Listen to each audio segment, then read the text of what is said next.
throwing shade project update 2. So let's get into this. I feel like every time I do one of these videos, I'm always so far away from the camera because I always have a computer in front of me because I choose wheel decide to decide now. Take my notes and we're gonna get into this. The first palette that was chosen from wheel decide was the Lorac Free Spirit palette.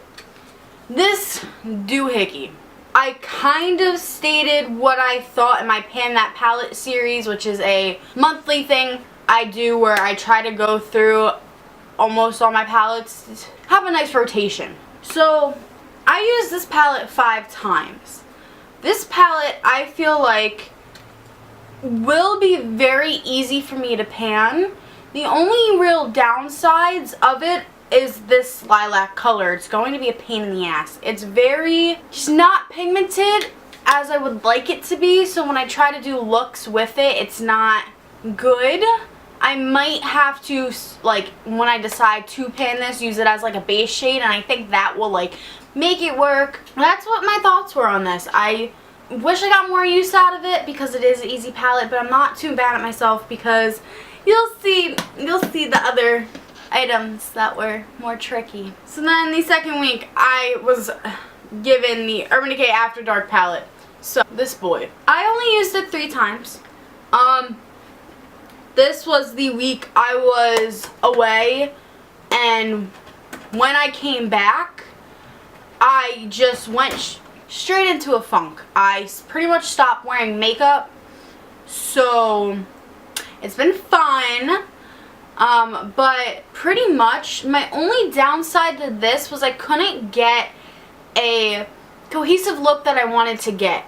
Like, I had no problem attempting and trying to just use like the whole eyeshadow palette like by itself. What really would piss me off is I wanted to reach into Scene, which is the pink, and Supersonic a lot, which is the red, because that's the current tones and vibes I'm feeling in makeup. Supersonic looks like shit in the crease. Like, there's no other way to say it. It's just the shimmer formula it consists of needs to stay together, and when it's spread out it's very splotchy, and like I would try to get it to go in and then I would start blending it more and then it would look more patchy, and I wasn't living. I didn't like it. I wasn't enjoying that. So personally, I didn't really try it with all the shades because obviously I only used the palette 3 times, so there's no way in hell I tried all the shades. But I'm never going to put Supersonic in my crease again unless I'm doing it intentionally. So that was that. And the last palette was the Kat Von D Smoke Quad. Disclaimer, no longer support Kat Von D. I feel like I have to say that every single time. So sorry for everyone who watches my videos somewhat consistently. This little a-hole, I say that because the base shade crumbled on me and it has pan somehow, and I say somehow because it fell out, got pan, and then I made it into a Franken shade, and then it fell again. It's a mess. I want it out of my collection, hence why I did try to promote use. I did only use it 2 or 3 times. I have 2 written down, but I think I might have used it 3 times. Everything in here would be easy to pan. The white's not that pigmented, which kind of annoys me because I do like really pigmented whites or cream shades to use as bases, but it's understandable. Not every company's good.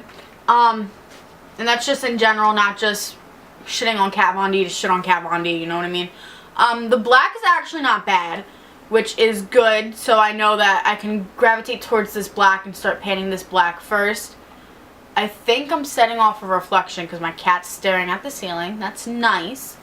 And then the gray, I'm not gonna get used out of it. I don't look good with gray. I think I should probably somehow, like a lot of people that are pale like try to contour with like gray. I think I should try that with this shade. I think that might possibly be a way for me to like get some use out of it, but like I have to do wheel decide. Okay, so I don't have my screen sharing software. My computer and all my electronics have been going through a really bad phase, and I like can't do much at the moment, so I just have to keep deleting shit. I might end up actually making a video about it because this one company's customer service sucks to the absolute max, and I need to put a disclaimer out there about it eventually. So it's a work in progress. It's very stressful. I've been breaking out. It's fun. Let's pick some makeup.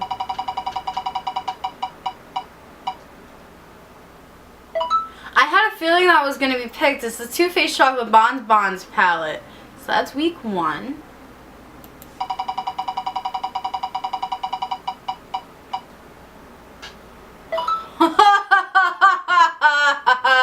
I didn't notice the cat was behind me, but this, hold on, this is going to be great. Wow. Okay.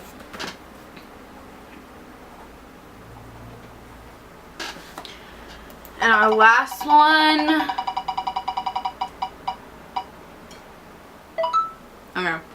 So, I don't think I said what the second week is, but you'll see in a moment. So, let's talk about what was picked. The first thing was Too Faced Chocolate Bonbons palette. So, my current progress in this buddy boy. Half of Divinity is gone. I am focusing on panning that shade in my A to Z pan. It should be hopefully done by like next 2 months. Which, I mean, not really the purpose of this video, but, you know. Molasses Chip has some pan, and Cashew Chew has a nice dent. Everything else has been touched, and you can tell it's been touched, but they're not, like, have as much, I was going to say abuse, but that's not really the right term. Have as much usage as everything else. So that's going to be fun. I already use Divinity every day, so this palette is like always on my vanity. So that's not going to be a big problem. This palette, it's Kat Von D Pastel Goth. I haven't gotten rid of this or sold this yet because it is older, and all my older shadows have a scratch mark in them because I made a Franken shade a long time ago. Honestly, I do like this color story. I'm not that creative, so having this palette is good because when I do want to dive into a color or like try something different, I normally have this palette to help back me up. Skull has a big ass dip, and everything else just looks like it's been touched maybe a couple of times. Gloom and Dagger and Dope don't look touched at all, but Star Clementine, Meow's like eh, but Star Clementine and Doom do have a lot of usage, which is cool. And the last palette is the Tartlet Tease, and I dug my finger in one of the shades. So it's this little sextet, sexlet, what are these called? I don't know what these are called. I know it's not a quint, but whatever. Anyway, Crush has some pan, and I do have First Kiss, this shade, in a project. I don't get as much use out of this as I should. It's very easy for me to pan Tarte shades, so I don't know why I don't focus on this. I think I really just put all my Tarte products on the back burner because I don't really, not that like I had a hatred for them, but I had a lot of motivation to go through those products, and then I stopped. So time to pick it back up and start getting motivated again, and that's just what I'm gonna have to do. So if you enjoyed this video and want to see my progress, don't forget to come back to this channel, and don't forget to like, comment, and subscribe and all that jazz. I post new videos every Tuesday and Saturday unless a select day for a project. So peace out, Girl Scout.